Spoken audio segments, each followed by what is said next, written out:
You've probably received some version of this advice, maybe from a therapist, a teacher, another parent, a book. Be more consistent. Hold the line. Don't give in. Keep trying. What doesn't get said is that what this advice does when it lands on a parent who's already running at capacity, it doesn't motivate, it arrives like a verdict.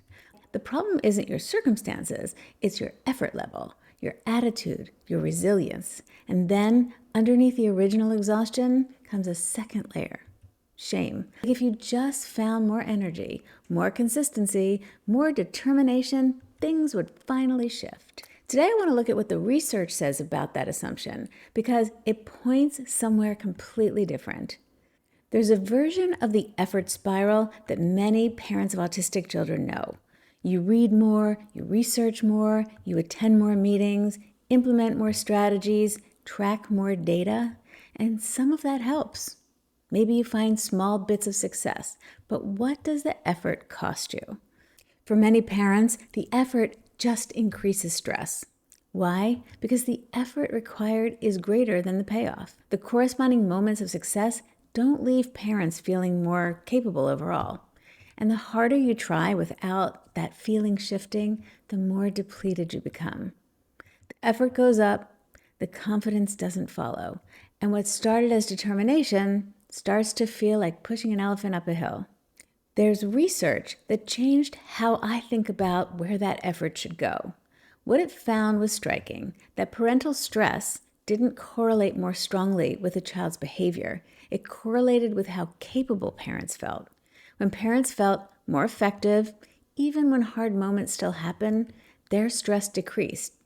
When they felt ineffective, it magnified everything. And that distinction matters. It matters enormously because a child's behavior is largely outside our control. How capable we feel is not. What this tells us is that relief is not about more effort. It's about efficacy. If we haven't met yet, I'm Andrea Pollack, parenting educator, coach, and mom to an autistic adult. I've lived this experience. I've researched it. I work with parents every day to help them build the kind of clarity and confidence that brings their stress level down and their child's nervous system with it.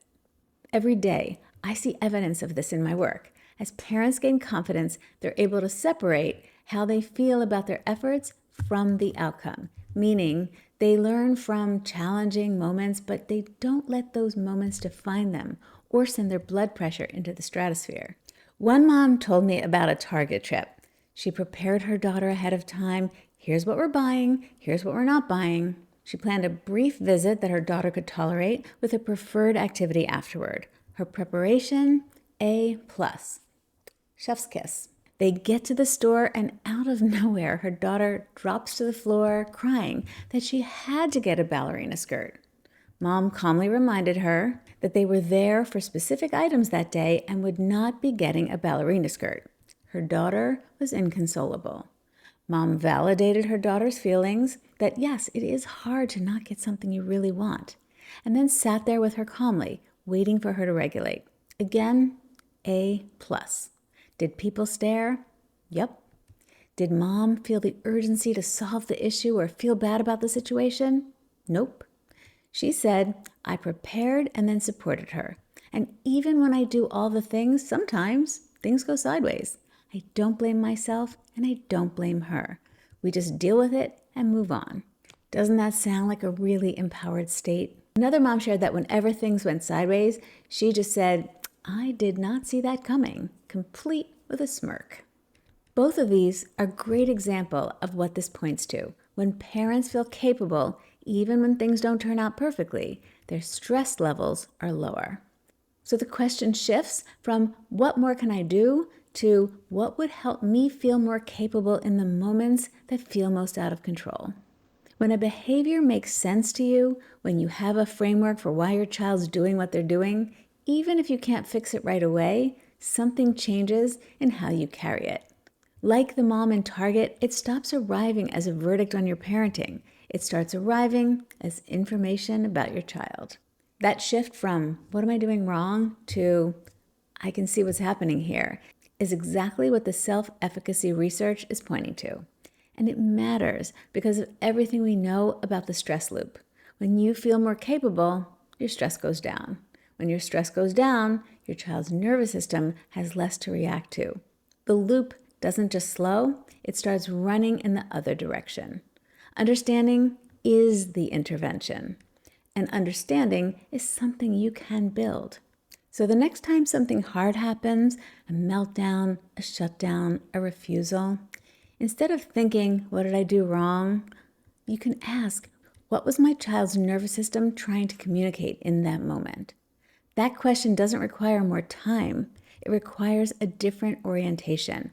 And the more often you ask it, even when the answer isn't completely clear, the more your brain starts preparing differently for the next event. Again, like Target Mom. The more you adjust your approach based on deeper understanding, the more capable you feel, even when things don't go perfectly. The research tells us that this evolution is exactly what moves the stress. And here's what's worth holding on to. Every partial answer builds, not toward perfection, but toward a steadier kind of confidence, one that doesn't depend on everything going right. You don't have to have all the answers. You just have to be looking for them in the right direction. If you want support doing that, that's what this channel is for. If this video gave you a new way of looking at or thinking about burnout or parenting stress, or even just raised a question you hadn't thought to ask before, I hope you'll consider subscribing, give it a like, share it with a parent who might need to hear this right now. I'd love to hear from you. Is there a moment where something about your child clicked for you, where you understood something and you felt the weight shift, even slightly? If you could drop that in the comments, I'd genuinely love to read it. I'll see you in the next one.